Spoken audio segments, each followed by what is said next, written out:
आता पुढच्या टॉपिककडे जाऊया आपण. आता पुढचा टॉपिक आपला ऍक्शन ऑफ पॉयझन. आता ऍक्शन ऑफ पॉयझन आता मॉडर्ननुसार काय सांगितलं आपल्याला, तर टॉक्झिकोकायनेटिक्स असा पेपरमध्ये तुम्हाला जर एसक्यू आला, याला काय म्हटलं, action of poison introduction to toxicokinetic या टॉपिककडे वळतोय आपण. आता व्हीव्हीआयएमपी टॉपिक हा आता पेपरमध्ये तुम्हाला एसक्यू ह्याला विचारला जाऊ शकतो. खूप महत्त्वाचा या चॅप्टर मधला टॉक्झिकोकायनेटिक्स पेपरमध्ये जर पडला तर एसक्यू यावरती खूप येण्याचे चान्सेस राहतात. आता हा बघा तुम्हाला पीए मध्ये झाला, त्यामध्ये म्हणा फर्स्ट टर्म मध्ये म्हणा किंवा टर्मची एक्झाम झाल्यामध्ये, त्यासोबत आणखी वायवा मध्ये सुद्धा खूप वेळेस विचारतात. त्यासोबत युटीला तर व्हीव्हीआयएमपी टॉपिक हा आपला टॉक्झिकोकायनेटिक्स. तर आता सुरुवात करूया या टॉपिकला. आता टॉक्झिकोकायनेटिक्स म्हणजे काय समजून घेऊ अगोदर. आता बॉडीमध्ये जर विष गेलं तर बॉडीची काय होती, एक ऍक्शन बॉडी काय करते, त्याला रिस्पॉन्स देते. जसं की आपल्या बॉडीमध्ये काय होतं, एखादा फॉरेनियन म्हणजे एखादा व्हायरस वगैरे बॅक्टेरिया आपल्या बॉडीत गेला तर आपली बॉडीची कशी इम्युनिटी राहते, म्हणजे तीच इम्युनिटी आपली कशी त्या बॅक्टेरिया त्या व्हायरसला काय करते, फाईट करते. आपल्या WBCs म्हणा क्रिएट करून त्या काय फाईट करते. तशाच प्रकारे जर बॉडीमध्ये जर आपल्या पॉयझन गेला तर पॉयझन गेला आपली बॉडी काय करते, त्या रिलेटेड काहीतरी रिस्पॉन्स बॉडीमध्ये क्रिएट करते. तर ते रिस्पॉन्स त्या पॉयझनसाठी बॉडीने तयार करणे म्हणजे त्याला टॉक्झिकोकायनेटिक्स मानलेलं आहे. तर समजली कन्सेप्ट नेमकं. आता बघा काय म्हटलंय, आता मॉडर्न वेने बघूया.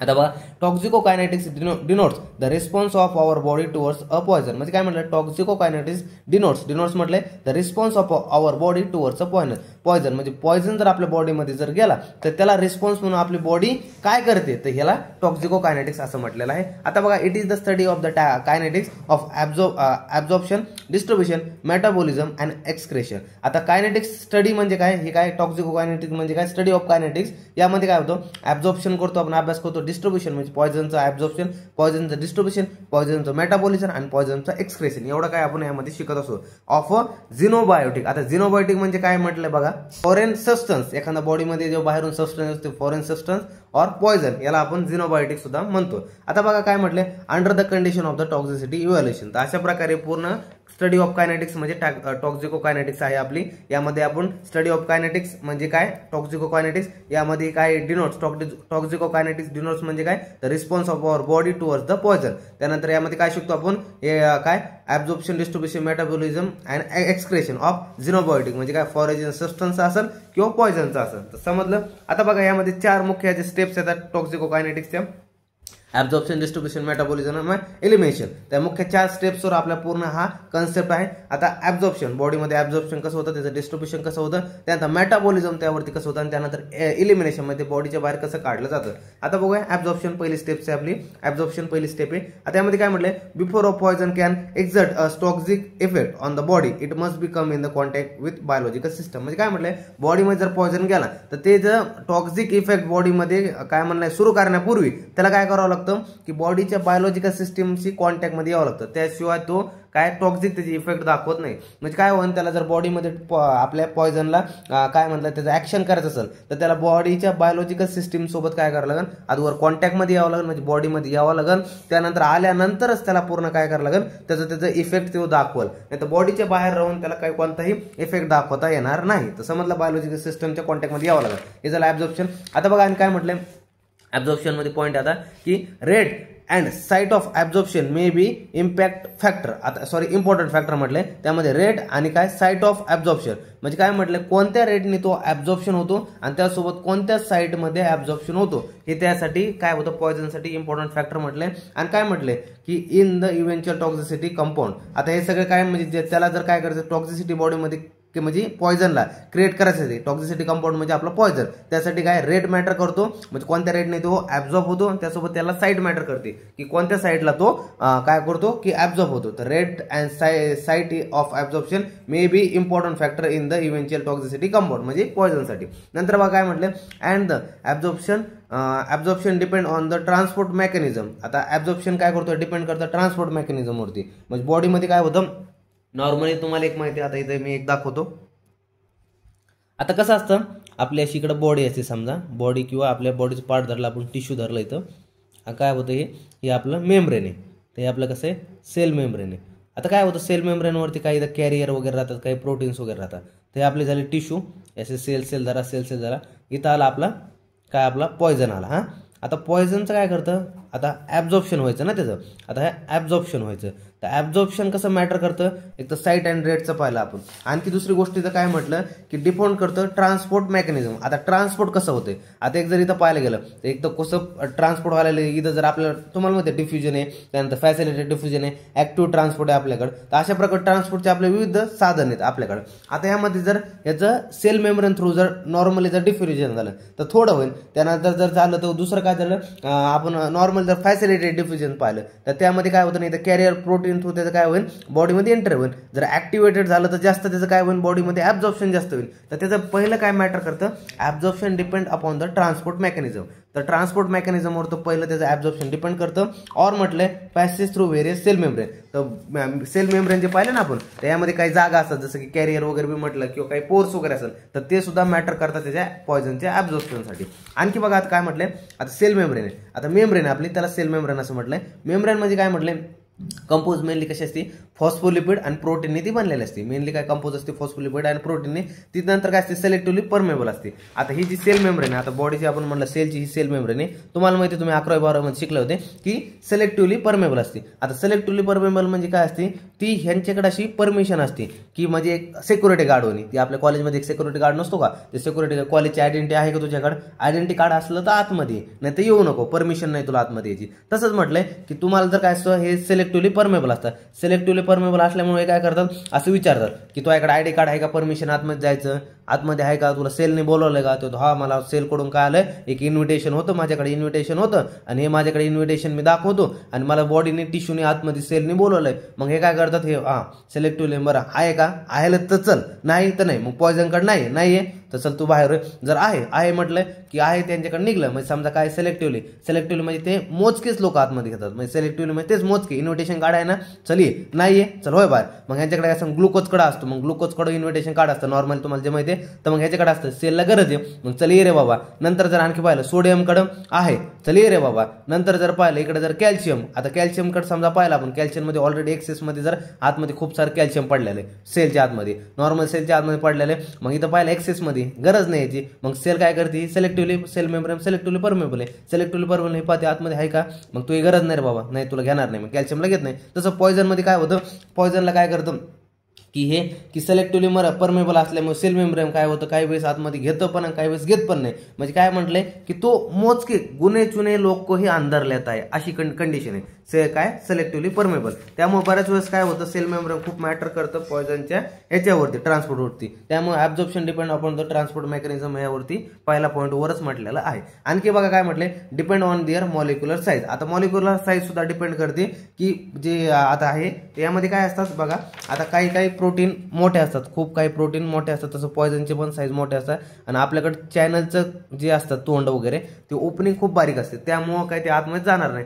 स्मॉल असेल तर इझिली आतमध्ये जाऊ शकतात डिपेंड अपॉन द साईज. मोठी साईज असेल तर त्यांना लवकर आतमध्ये जाता येणार नाही, तेच म्हटले. आणखी त्यासोबत जर असतं तर लिपिड सॉल्युबिलिटी. आता जे आपण सेल मेम्ब्रेन पाहिला तर सेल मेम्ब्रेन बनला असतो फॉस्फोलिपिडने, म्हणजे लिपिडने बनला असतो एक प्रकार फॉस्फरस आणि लिपिडने, तर लिपिडने बनलेला आहे. आता कसं असतं, आता हे जे सगळे सोयरे, आता समजा हा याचा सगळे सोयरे, आता हे जे सगळे सोयरे आले तर डायरेक्ट म्हणे चला माझी ओळख आतमध्ये जा रे बाबा, असं नसतं का आपल्या कॉलेजमध्ये. आता आपले जर समजा काय आपल्या गार्ड सोबत जर चांगली ओळख झाली मग गार्डला आपले आयडी कार्ड दाखवायची गरज नसती, हा मामा बरं आहे का, हा मामा मध्ये बरं चला जा आतमध्ये, आयडी कार्ड दाखवायची गरज नाही. तसं म्हणजे जर सिलेक्टिव्हली मेम्ब्रेन हे कसं असतो फॉस्फोलिपिडचा, हा लिपिडचा असतो. मग बाहेरून जो येणार पदार्थ हा लिपिडचा असला तर डायरेक्ट त्याला परमिशन देते, त्याला विचारित नाही तू काय नाही व्हायरस जरी असला काय तू लिपिडचा बनला चल जाय आतमध्ये, असं आहे. ते लिपिडची सॉल्युबिलिटी असेल लिपिडची तर त्याला डायरेक्ट आतमध्ये परमिशन भेटते. अशा प्रकारे आहे आपलं मेम्ब्रेनचे काय करते कंपोज असतो तो फॉस्फोलिपिडने आणि प्रोटीनने, त्यासोबत सिलेक्टिव्हली परमेबल असतो आणि depend of the molecular size जो काय येणार आहे आणि काय लिपिड सॉल्युबिलिटी यावरती जो काय करतो मेम्ब्रेन त्यांना परमिशन देतो आतमध्ये. समजलं. आता बघा transport mechanism of poison done by the mainly. आता ट्रान्सपोर्ट मेकॅनिझम होतं डन होतो. आता ट्रान्सपोर्ट जे काय होतं की जे पॉयझनचं बॉडीमध्ये कशा प्रकारे जातो तर बघा पहिलं आपल्याकडे फिल्ट्रेशन आहे, दुसरं आहे आपल्याकडे पॅसिव्ह आहे, त्यानंतर ऍक्टिव्ह आहे आणि फॅसिलिटेड आहे आणि त्यासोबत फायगोसायटोसिस. तर अशा प्रकारे इथं आपल्याकडे 5 ट्रान्सपोर्ट आहे आपल्याकडे बॉडीमध्ये कसा पॉयझन जातो. आता पहिलं बघा फिल्ट्रेशन. आता फिल्ट्रेशन मध्ये नॉर्मल काय पाहायला मिळतं जे स्मॉल मॉलिक्युल असतात. आता हे बघा आपण जे इथं पाहिलं होतं ना की वर हे असं बॉडीमध्ये असं हे डबल काढतो मी इथं. आता ही सेल आहे, सेलचे काय झालं आपलं सेल मेम्ब्रेन झाली, सेलची सेल मेम्ब्रेन झाली. आता यामध्ये काय होतं तुम्हाला बारीक असे पोर्स वगैरे असतात नॉर्मली सेलच्या मेम्ब्रेनला. यामुळे काय होतं जो पॉयझन असतो हे जे काय असते स्मॉल पार्टिकल असतात किंवा स्मॉल जे पार्टिकल असतात, मग हे काय करतं, हे डायरेक्ट पोर्समधून काय करतं, एंटर होतं. हे पोर्स जे असतं ना, हे पोर्स थ्रू बॉडी हे सेलमध्ये एंटर होतात, सेलच्या आतमध्ये एंटर होतात. मग पोर्स थ्रू जर एंटर झाले तर त्याला काय म्हटलं, फिल्ट्रेशन म्हटलं. Small molecule may be pass through the pores of cell membrane. तर म्हणजे सेल मेम्ब्रेनचे काय करतो, ते स्मॉल मॉलिक्यूल जे असते पॉयझनचे ते काय करतात, एंटर करतात, त्याला फिल्ट्रेशन असं म्हटलंय. समजलं. आता दुसरे पॅसिव्ह डिफ्युजन. आता पॅसिव्ह म्हणजे काय म्हटलंय बघा, की बघा आता हेच आता पॅसिव्ह. आता नॉर्मली तर जर पाहायला गेलं पॅसिव्ह मध्ये कसं असतं, आतमध्ये यात लो कॉन्सन्ट्रेशन असतं आणि बाहेर हाय कॉन्सन्ट्रेशन असतं पॅसिव्ह. तर काय होतं नॉर्मल तुम्ही जर माहिती, आता इथं बघा उंचावरती मी पाण्याचा ग्लास ठेवला, म्हणजे आपली टाकी असते घराची, नाळाची टाकी, तुम्हाला माहिती नाही, तर आपली अशी घराची टाकी असते, आपलं असं घर असतं, आपल्या घराच्या वर पाणी असतं. डायग्राम जरा कच्ची आहे बाबा, समजून घ्या, की एवढं मला नाही जमत डायग्राम वगैरे, समजून सांगाल आपल्याला खूप छान जमतं. आता बघा असे बघा खाली आपला नळ असतो असा, हे आपला नळ असतो असा, आणि नळातच पाणी होतं. नॉर्मल तुम्ही जर पाहता की आपण घराच्या वर टाकी काढतो पाण्याची, जर आपलं काय मोटर वगैरे सुरू करत नाही वरून, म्हणजे नळ सुरू करला तर डायरेक्ट खाली पाणी येतं ना. तर कसं येतं हे बघा, हाय टू लो. तर आता वर कशी येतं, हाय अल्टिट्यूडवरती, आणि हा लो अल्टिट्यूडवरती, हा कसा आहे, लो अल्टिट्यूडवरती. मग ते म्हटलं हाय टू लो कसं होतं आपल्या बॉडीमध्ये, हाय टू लो होतं. म्हणजे काय होतं, हाय कॉन्सन्ट्रेशन लो कॉन्सन्ट्रेशनकडे होतं. म्हणजे काय होतं, जास्तकडून कमीकडे येतं. म्हणजे जिकडे जास्त आहे तर त्यापेक्षा कमीकडे जिकडे आहे तर तिकडे काय होतं, प्रमाण यायला सुरुवात होतं. तर तेच म्हटलंय, बाहेर जर हाय कॉन्सन्ट्रेशन असलं जास्तचं काय याचं पॉयझन वगैरे, तर लो कॉन्सन्ट्रेशन आतमध्ये असलं तर बाहेरून सुद्धा आतमध्ये पॉयझन यायला सुरुवात होतो, आणि त्याला पॅसिव्ह डिफ्युजन असं म्हटलेलं आहे. तेच म्हटलं, it occur to passive diffusion there must be concentration gradient account the across membrane. मग तेच म्हणलं, अक्रॉस मेम्ब्रेनच्या कॉन्सन्ट्रेशन ग्रेडियंटवरती डिपेंड करतं. आतमध्ये पॉयझन कमी असतं, बाहेर जास्त असतं, मग बाहेरून आतमध्ये पॉयझन यायला सुरुवात होतो बॉडीमध्ये किंवा सेलमध्ये, तर त्याला ते काय म्हटलंय, पॅसिव्ह डिफ्युजन म्हटलंय. समजलं. आता बघा आपल्याकडे तिसरा पॉईंट येतो ऍक्टिव्ह ट्रान्सपोर्ट. आता ऍक्टिव्ह ट्रान्सपोर्टमध्ये काय होतं बरं का, की आता पूर्ण ह्याच्या अपोजिट आता ऍक्टिव्ह ट्रान्सपोर्ट आहे. आता बॉडीमध्ये नॉर्मल तुम्हाला माहिती लो आहे, इथं हाय, इथं नॉर्मल आहे, लो आणि हाय, तर ह्याच्या पूर्ण अपोजिट असतं. बॉडीमध्ये इथं हाय असतं ऑलरेडी, काय सेलच्या आतमध्ये पॉयझन, आणि बाहेर लो असतं. तरी काय करते बॉडी, आता हाय असलं तरी पण आणखी आतमध्ये येते, पण कशा थ्रू येते, तर काय असतात, प्रोटीन्स असतात किंवा काय असतं, बॅरियर असतात, काही काय असतात, हे असतात प्रोटीन्स असतात. तर त्या प्रोटीन काय करतात, धरून आणतात, दिसला बाहेर. कोरोनामध्ये नाही का पोलीस दिसला बाहेर किंवा हाणायचे लोकाला, होय घरात, तसंच काय दिसला बाहेर, काय इथं पॉयझन दिसला, ते काय करते, प्रोटीन काय करते, धरून त्याला आतमध्ये घेतं, दिसला बाहेर की घेतला आतमध्ये, दिसला बाहेर की घेतला आतमध्ये. तर अशा प्रकारे हे सगळं काय ऍक्टिव्ह ट्रान्सपोर्ट चाललं जातं, जे बाहेर अक्रॉस द काय म्हणतं, की कसं अक्रॉस द सेल मेम्ब्रेन आणि opposite to the concentration gradient वर चालतं हे. म्हणजे ग्रेडियंटचं म्हणजे कॉन्सन्ट्रेशन आतमध्ये जास्त आणि बाहेर कमी, तर इथं कमी कडून जास्तकडे जातं आणि यामध्ये एनर्जी यूज होते. तर समजलं. ऍक्टिव्ह ट्रान्सपोर्टमध्ये specific membrane carrier is required. यामध्ये तुम्हाला म्हटलं ना, इथं काही कॅरियर म्हणजे इथं प्रोटीन्स वगैरे असतात जे की दिसला की घेतात आतमध्ये. समजलं. तर बघा आणखी काय म्हटलं, मेटाबॉलिझम एनर्जी इथं रिक्वायर्ड असते, यामध्ये एनर्जी यूज होते. त्यासोबत काय म्हटलं, transport occur against the concentration gradient. तेच म्हटले, लो कडून हाय, नॉर्मली हाय टू लो होत असतं, पण इथं लो टू हाय जातं, म्हणून हे काय transport across the against the concentration gradient म्हटले. नंतर बघा फॅसिलिटेड डिफ्युजन. आता फॅसिलिटेड डिफ्युजन यामध्ये कसं म्हटलंय माहिती का, की आता ही सेल आहे तीच नॉर्मली आपली सेल आहे, यामध्ये काय होतं की हाय टू लो चालतं, अपोजिट टू द ऍक्टिव्ह ट्रान्सपोर्टच्या पूर्ण कसं असतं, अपोजिट असतं. पण यामध्ये कसं असतं, इथं स्पेसिफिक काय असतं, प्रोटीन असतात, म्हणजे काय आपले बॅरियर असतात, काही काय असतात की ट्रान्सपोर्टचे हे म्हणता येईल आपल्याला, की काही ट्रान्सपोर्ट आपले चॅनल्स असतात. चॅनल्स काय करतात की हे करतात, हाय टू लो घेतात, आणि यामध्ये फक्त एनर्जी यूज वगैरे होत नाही, पण यामध्ये चॅनल्स असतात. डिफ्युजनमध्ये कसं असतं, डिफ्युजनमध्ये आपल्याला चॅनल पाहायला मिळत नाही, पण फॅसिलिटेड डिफ्युजनमध्ये आपल्याला चॅनल्स पाहायला मिळतं. तर चॅनल आपल्याला यामध्ये पाहायला मिळतं. तर समजलं, असं कंडिशन आहे. या बघा unlike the active transport, unlike म्हणजे अपोजिट एक प्रकार म्हणता येईल आपल्याला, की काय ऍक्टिव्ह ट्रान्सपोर्टचे पूर्ण अपोजिट आहे यामध्ये, की active transport low to high चालतं, इथं हाय टू लो चालतं. त्यासोबत काय म्हटलंय, no energy expenditure is necessary here. इथं कोणतीही एनर्जी यूज लागत नाही. तर कळलं. त्यानंतर बघा आता फॅगोसायटिस अँड पिनोसायटिस, आता ही कन्सेप्ट आहे. आता फॅगोसायटिस पिनोसायटिस म्हणजे काय असते, आता सेल असते नॉर्मली, आता सेल असते आणि बॉडीमध्ये काय होतं की त्याची सेल मेम्ब्रेन झाली, तर सेल मेम्ब्रेन झाली. आता काय होतं, काही वेळेस इथं असा पॉयझन असा पडलेला असतो, तर बॉडी काय सेल काय करते की आपला सेल मेम्ब्रेन थ्रू असे काय करते, सेल मेम्ब्रेन थोडा पसरवते. म्हणजे नॉर्मल कसं होतं, WBCच्या कंडिशनमध्ये आपल्याला पाहायला मिळतं फॅगोसायटिस. WBC जे असतं न्यूट्रोफिल्स आपल्या मोनोसाइट्स वगैरे ह्या कंडिशनमध्ये पाहायला मिळतं आपल्याला. तर ह्या कसं करतो, सेल मेम्ब्रेन थोडा पसरतात आणि ह्या जो बाहेरचा पॉयझन पडलाय, तर पॉयझन कसा आतमध्ये घेतात. मग ही सेल कशी होती, अशी एवढी मोठी सेल होती आणि त्या आतमध्ये असं पॉयझन घेत असते, पण सेलला माहित नाही ना ते आपल्यासाठी हानिकारक आहे. मग सेल आतमध्ये घेते ती, आणि सेल आतमध्ये घ्यायला मग बॉडीमध्ये काय होतो की तो पॉयझन येतो. तर याला काय म्हटलेलं आहे कंडिशनला, फॅगोसायटोसिस म्हटलेलं आहे. फॅगोसायटिस आपल्या कोण न्यूट्रोफिल्स आणि आपले जे मोनोसाइट्स आहे यामध्ये आपल्या कंडिशनमध्ये पाहायला मिळतात. जे तसे आपले बाहेरून जे काय म्हणतात व्हेरियस आपले काय म्हणता येईल की आपले जे फॉरेजन म्हणजे बॅक्टेरिया व्हायरस वगैरे आपल्या येतात बॉडीमध्ये, तर त्यांना मारण्यासाठी सुद्धा आपले न्यूट्रोफिल आणि मोनोसाइट अशा प्रकारे फॅगोसायटिस करतात आणि त्यांना आतमध्ये घेऊन त्यांना मारून टाकतात. तर अशी कंडिशन होती फॅगोसायटिस आणि पिनोसायटिस. आपल्यामध्ये बॉडीमध्ये कसं आहे ट्रान्सपोर्ट होण्याचं पॉयझनचं. It involves the invagination of membrane to enclose a particle or droplet respectively. नंतर बघा काय म्हटलंय major sites of absorption of toxin. बॉडीमध्ये टॉक्झिन मेजर साइटमध्ये कुठं ऍब्झॉर्ब होतो, GIT, लंग्स आणि स्किन. ते 3 ध्यानात ठेवा, तुम्हाला MCQ ला विचारले जाऊ शकतं. आता झाले. आता बघा डिस्ट्रीब्युशन, ही दुसरी कन्सेप्ट बघूया आपली डिस्ट्रीब्युशन. आता इथं सेकंड डिस्ट्रीब्युशन. आता डिस्ट्रीब्युशन म्हणलं काय बघा, आता डिस्ट्रीब्युशन म्हणजे काय, after the entry in to the body म्हणजे पॉयझनची the chemical will be distributed to different tissue and organ. जर आपल्या बॉडीमध्ये एंट्री झाली पॉयझनची तर काय होतं, ते केमिकल आहे तो जे काय होतं डिस्ट्रीब्युट होतं डिफरंट आपल्या टिश्यू आणि ऑर्गनमध्ये. नंतर काय म्हटलं depending on where it has entered the body it chemical properties. नंतर काय म्हटलं डिपेंडिंग म्हणजे काय, depending where it enter the body it's chemical properties. नंतर ह्या बॉडीमध्ये एंटर होतो पण काय होतं अँड इट्स केमिकल प्रॉपर्टीनुसार तो काय करतो पण त्याच्या तो एंटर होतो आणि त्याची ऍक्शन दाखवायला सुरुवात करतो. नंतर बघा काय म्हटलंय, आता एक एक्झाम्पल दिलंय बघा समजून घ्या. A substance entering through the lungs directly comes in to the blood stream and the reaches the heart as the first organ after the lungs. म्हणजे काय म्हटलंय, लंग्समध्ये आता लंग्स थ्रू जर बॉडीमध्ये एक सबस्टन्स एंटर झाला directly comes in to the blood stream. तर लंग्समध्ये एंटर झालं तर डायरेक्टली काय होतं कम्स आपल्या ब्लड स्ट्रीममध्ये म्हणजे ब्लड म्हणजे रक्तामध्ये मिश्रण होतं म्हणजे रक्ताच्या वाहण्यामध्ये तो मिश्रित होतो आणि अँड रिचेस द हार्ट म्हणजे हार्टमध्ये आपल्या हृदयाकडे तो अगोदर जाऊन हृदयाला जाऊन मिळतो म्हणजे हृदयामध्ये जातो तो ॲज द फर्स्ट ऑर्गन म्हणजे तो first organ after the lungs.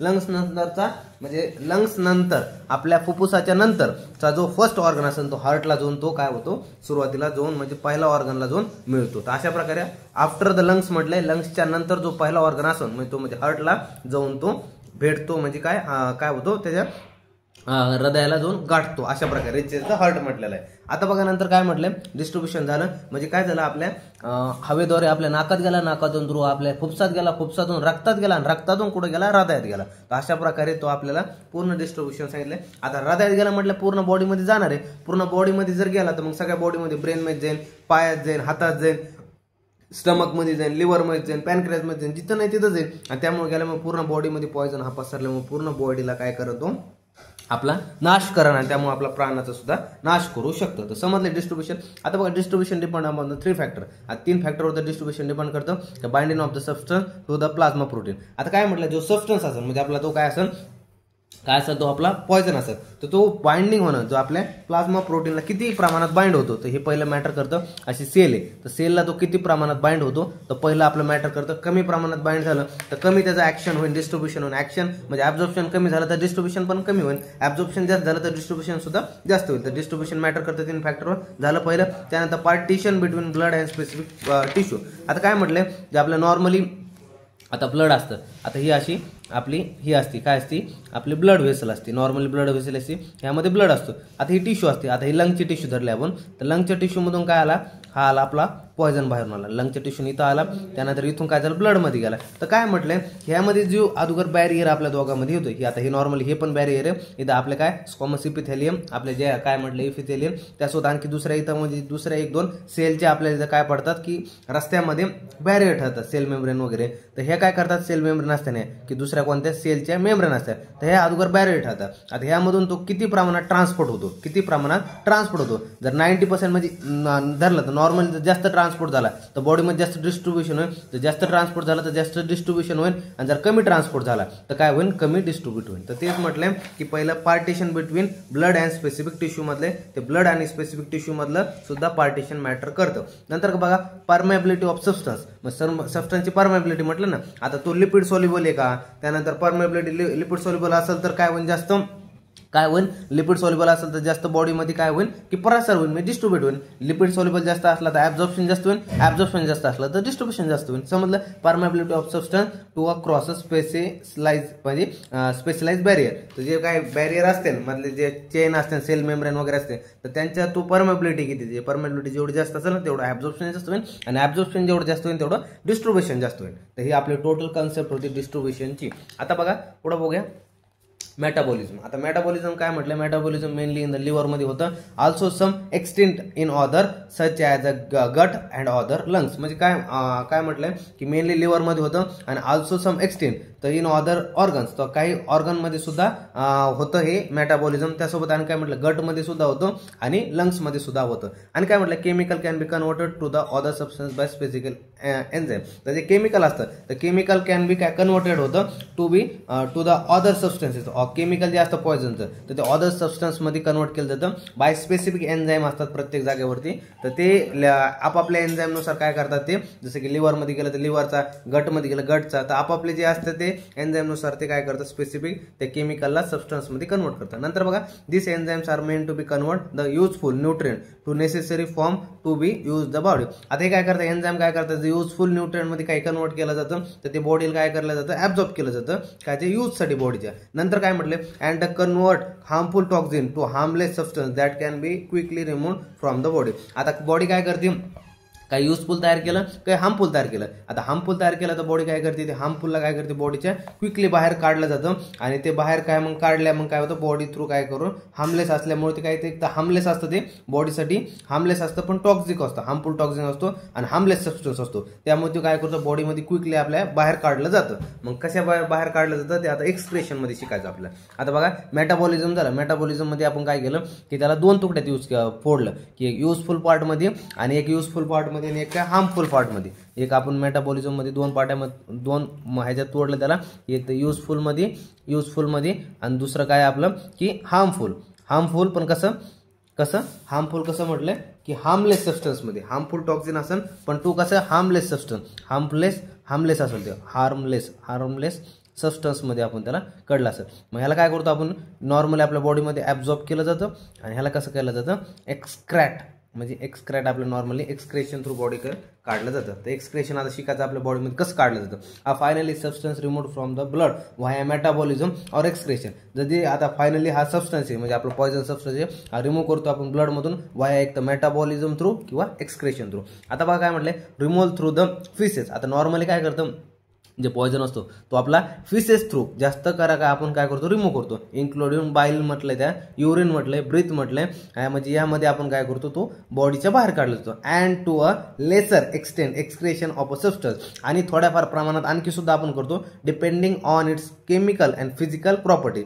त्या जे पॉयझन आहे त्याच्या केमिकल आणि फिजिकल प्रॉपर्टीनुसार आपण थोड्याफार प्रमाणात आणखी दुसऱ्या ऍक्शननी सुद्धा आपण बॉडीच्या बाहेर त्याला काढतो. तर काय म्हटलं बघा इथं म्हटलं आता ते दिलंय की एक्झाम्पल दिलंय volatile compound will be quickly leave the body through the exhalation. म्हणजे आपण काय करतो जेव्हा श्वास सोडतो तेव्हा काही व्हॉलेटाईल कंपाऊंड्स असते जे विषारी आपल्या असं बॉडीमधले जे आपल्या बॉडीने काय केलं मेटाबॉलिझम थ्रू त्यांना व्हॉलेटाईल येते. तर ते आपल्या जेव्हा आपण श्वास सोडतो तर तेव्हा ते काय करतात श्वास वाटेद्वारे आपल्या शरीराबाहेर निघले जातात. तर ते असे काही हार्मफुल म्हणजे आपले जे कंपाऊंड असते ते बॉडीचे आपल्या श्वास थ्रू सुद्धा निघतात. ते व्हॉलेटाईल असतात, ते थोड्याफार प्रमाणात आपल्या बॉडीच्या बाहेर निघतात. जास्त तर आपल्या फिसेस थ्रू, युरिन थ्रू आणि एवढ्या ब्रीथ थ्रू आपल्या जास्त बॉडीच्या बाहेर निघतात. असं टोटल हे आपलं काय होतं टॉक्झिकोकायनेटिक्स होती. तुम्हाला VVIMP खूप छान प्रकारे नोट्स दिल्यात तुम्हाला मी. हे छान प्रकारे नोट्स लिहा, याचा छान प्रकारे अभ्यास करा आणि जसं पेपरमध्ये जर असा क्वेश्चन आला तर खूप छान प्रकारे असं मांडण्याचा प्रयत्न करा. तर आजची कन्सेप्ट तुम्हाला कळली असेल टॉक्झिकोकायनेटिक. यावर तुम्हाला पेपरमध्ये VVIMP ACQ येऊ शकतो आणि त्यासोबत गुणांची कारमुक्ता. तर अशा प्रकारे हा पेपरमध्ये तुम्हाला ACQ येऊ शकतो म्हणजे फार्मॅकोलॉजिकल ऍक्शन ऑफ पॉयझन. तर अशा प्रकारे तुम्हाला पेपरमध्ये जर आला ACQ तर अशा प्रकारे तुम्हाला लिहायचं आहे. तर आजच्या व्हिडिओमध्ये आपण हे सगळं कन्सेप्ट क्लिअर केलेलं आहे. भेटूया पुढच्या व्हिडिओमध्ये, तोपर्यंत धन्यवाद.